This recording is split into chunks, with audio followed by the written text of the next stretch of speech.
আমি শুধু এইটুকু বলতে চাই যে আমরা যদি সুযোগ পাই, আমাদের দলের চেয়ারপারসন 17 বছর পরে বাংলাদেশের মাটিতে যখন পা হয়েছেন, তখন জুতা মোজা খুলে পা হয়েছেন এবং বাংলাদেশের মাটি নিয়ে তিনি স্পষ্ট করে সেই মাটি 17 বছরের ওনার যে আক্ষেপ আকাঙ্ক্ষা এটা মিটিয়েছেন।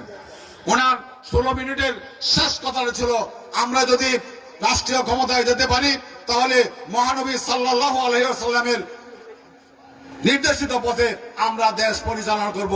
এই কথাটা আমার নেতা বলেছেন। সম্মানিত, আমরা যে কথাটা বলতে চাই যে এই কওমি মাদ্রাসাগুলি উন্নতি হচ্ছে না, এই কওমি মাদ্রাসাকে রাষ্ট্রীয়ভাবে স্বীকৃতি দেওয়া হচ্ছে না।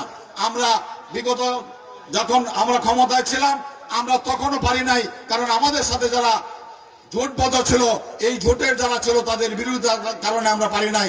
আমরা কথা দিতে চাই আগামী দিনে যদি এখন তারা আমাদের সাথে নাই, আগামী দিনে আমরা যদি সরকার গঠন করতে পারি তাহলে এই কওমি মাদ্রাসার স্বীকৃতি, রাষ্ট্রীয় স্বীকৃতি এবং রাষ্ট্রীয় সুযোগ সুবিধা দেওয়ার জন্য আমরা সংসদে বিল আনবো এবং এই বিল পাস করে এই কওমি মাদ্রাসাকে স্বীকৃতি দেওয়া হবে ইনশাআল্লাহ।